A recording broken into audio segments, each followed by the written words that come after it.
Assalamualaikum warahmatullahi wabarakatuh. Kami dari kelompok 1 ingin menyampaikan materi mengenai dakwah Islam dengan kearifan dan kedamaian di Nusantara.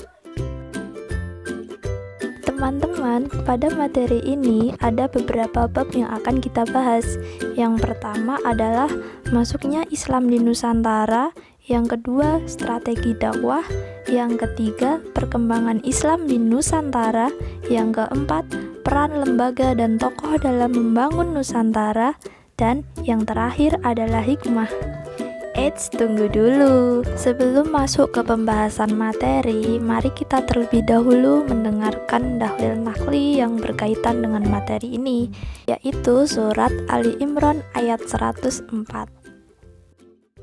وَلْتَكُن مِّنكُمْ أُمَّةٌ يَدْعُونَ إِلَى الْخَيْرِ وَيَأْمُرُونَ بِالْمَعْرُوفِ وَيَنْهَوْنَ عَنِ الْمُنكَرِ وَأُولَٰئِكَ هُمُ الْمُفْلِحُونَ. Dan hendaklah di antara kamu ada segolongan orang yang menyeru kepada kebajikan, menyuruh berbuat yang ma'ruf, dan mencegah dari yang mungkar. Dan mereka itulah orang-orang yang beruntung. Bab pertama yaitu masuknya Islam di Nusantara. Agama Islam masuk ke Nusantara pertama kali pada abad 8 Masehi. Agama Islam masuk ke Nusantara melalui dua jalur, yaitu jalur utara dan jalur selatan. Jalur utara dengan rute dari Arab, Damaskus, Baghdad, Gujarat, Sri Lanka, hingga Nusantara. Kemudian di jalur selatan dengan rute dari Arab, Yaman, Gujarat, Sri Lanka, hingga Nusantara. Kemudian agama Islam bisa masuk ke Nusantara karena beberapa hal, di antara lainnya adalah adanya dorongan kewajiban bagi setiap muslim, khususnya para ulama, untuk berdakwah. Yang kedua, adanya kesungguhan hati dan keuletan para juru dakwah untuk berdakwah. Yang ketiga, persyaratan untuk memasuki Islam sangat mudah. Yang keempat, ajaran persamaan hak dalam umat Islam. Dan yang terakhir adalah karena raja-raja Islam di berbagai wilayah Nusantara ikut berperan aktif melaksanakan kegiatan dakwah. Strategi dakwah Islam di Nusantara. Strategi dakwah Islam di Nusantara diantaranya yaitu 1. Dengan cara perdagangan, 2. Dengan cara pernikahan, 3. Dengan cara pendidikan, 4. Dengan cara kesenian, dan yang kelima dengan cara pengobatan. Selanjutnya yaitu perkembangan Islam di Nusantara. Perkembangan Islam di Nusantara terbagi di dalam 5 wilayah, yaitu Sumatera, Jawa, Sulawesi, Kalimantan, dan yang terakhir Maluku Utara dan sekitarnya. Yang pertama, Sumatera. Sumatera pada bagian utara yang dimasuki Islam pertama kali adalah Selat Malaka, atau tempat lalu lintas dagang dari India ke Cina. Di sini juga pertama kali munculnya kerajaan Islam, yaitu Samudra Pasai, yang berdiri pada tahun 1261 Masehi di pesisir Laut Aceh Utara. Yang kedua, Jawa. Kapan tepatnya Islam mulai masuk ke Pulau Jawa tidak dapat diketahui dengan pasti. Namun, penemuan nisan makam Siti Fatimah binti Maimun di Liran Gresik yang wafat tahun 1101 Masehi dapat dijadikan tonggak awal kedatangan Islam di Pulau Jawa. Sejak akhir abad ke-13 Masehi hingga abad-abad berikutnya, terutama sejak Majapahit mencapai puncak kejayaannya, bukti-bukti pengembangan Islam mulai ditemukan lebih banyak lagi. Tokoh-tokoh Wali Songo yang menyebarkan ajaran agama Islam di Pulau Jawa. Yang pertama ada Sunan Gresik atau Maulana Malik Ibrahim. Nama lainnya adalah Maulana Maghribi atau Barat. Disebut Maghribi karena Asia. Pusat kegiatannya di Gresik, Jawa Timur. Upaya yang dilakukan Sunan Gresik yaitu ia menghilangkan sistem kasta dalam masyarakat pada masa itu, dan Raja Pandita di Gresik merancang pola kain batik, tenun lurik, dan perlengkapan kuda. Yang kedua ada Sunan Ampel atau Ngampel. Nama kecilnya adalah Raden Rahmat yang berkedudukan di Ngampel, Surabaya. Melalui peran beliau, lahirlah generasi Islam yang tangguh. Salah satunya Raden Fatah, Sultan pertama Demak. Upaya yang dilakukan Sunan Ampel, yaitu ia mendirikan pondok pesantren di Ampel, Denta dekat Surabaya. Sunan Ampel juga membuat peraturan-peraturan yang islami untuk masyarakat Jawa. Dan yang ketiga ada Sunan Bonang. Nama kecilnya adalah Magdum Ibrahim, putra Raden Rahmat, yang berkedudukan di Bonang dekat Tuban. Upaya yang dilakukannya yaitu ia menciptakan lagu yang dikenal dengan tembang Dharma. Sunan Bonang juga mengajar ilmu suluk, membuat gamelan, mengubah irama gamelan. Yang keempat, Sunan Kudus, yang berkedudukan di Kudus. Upaya yang dilakukan Sunan Kudus yaitu ia menciptakan berbagai cerita keagamaan.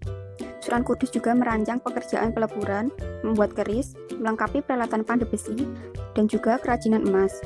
Bahkan, ia juga membuat peraturan perundang-undangan hingga sistem peradilan yang diperuntukkan orang Jawa. Yang kelima, Sunan Kalijaga. Nama aslinya yaitu Joko Said. Pusat kegiatannya di Kadilango, Demak, Jawa Tengah. Upaya yang dilakukan Sunan Kalijaga yaitu ia dakwah melalui wayang dan gamelan. Yang keenam, Sunan Muria, yang berkedudukan di Gunung Muria dekat Kudus. Upaya yang dilakukan Sunan Muria yaitu ia mengadakan kursus-kursus bagi kaum pedagang, nelayan, dan rakyat biasa, seperti mengajarkan mengolah berbagai jenis masakan, lauk pauk, memperbarui alat-alat pertanian, dan juga membuat gerabah. Yang ketujuh ada Sunan Giri. Nama aslinya yaitu Raden Paku. Beliau adalah murid Sunan Ampel. Pusat kegiatannya di Bukit Giri, Gresik. Upaya yang dilakukan Sunan Giri yaitu ia mendidik anak-anak melalui berbagai permainan yang berjiwa agama. Sunan Giri juga membuat tatanan pemerintahan di Jawa yang mengatur perhitungan kalender dengan siklus perubahan hari, bulan, tahun, dan juga windu yang menyesuaikan siklus pawukon. Bahkan, ia juga merintis pembukaan jalan. Dan yang kedelapan ada Sunan Derajat. Nama kecilnya adalah Malik Muni, juga putra Raden Rahmat, dengan pusat kegiatan di daerah Derajat, dekat Sedayu, suatu wilayah antara Gresik dan Tuban. Upaya yang dilakukan Sunan Derajat yaitu perhatiannya sangat serius pada masalah-masalah sosial. Sunan Derajat juga mengajarkan tata cara membangun rumah dan alat yang digunakan orang untuk memikul orang seperti tanduk dan juga joli. Dan yang terakhir ada Sunan Gunung Jati yang disebut pula Syarif Hidayatullah yang berkedudukan di Gunung Jati, Cirebon, Jawa Barat. Upaya yang dilakukan Gunung Jati yaitu ia mendirikan dinasti untuk raja-raja Cirebon dan juga Banten. Bahkan Sunan Gunung Jati juga mengajarkan tata cara berdoa dan membaca mantra, tata cara pengobatan, serta tata cara pembukaan. Yang ketiga, Sulawesi. Sejak abad ke-15 Masehi sudah didatangi oleh para pedagang muslim dari Sumatera, Malak, dan Jawa. Dirinya kerajaan Islam di Sulawesi yaitu Kerajaan Gorontalo pada tahun 1562 hingga 1565 Masehi. Yang keempat, Kalimantan. Menurut versi sejarah Kesultanan Sanggau di Kalimantan Barat, Islam sudah dianut raja pertamanya, Sultan Abdurrahman pada abad ke-13. Dan yang terakhir, Maluku Utara dan sekitarnya. Agama Islam telah masuk dan berkembang di antara tahun 1400 sampai dengan 1500 Masehi atau sama dengan abad ke-15 yang dibawa oleh pedagang muslim dari Pasai, Malaka, dan Jawa. Di bab selanjutnya mengenai peran lembaga dan tokoh dalam membangun Nusantara.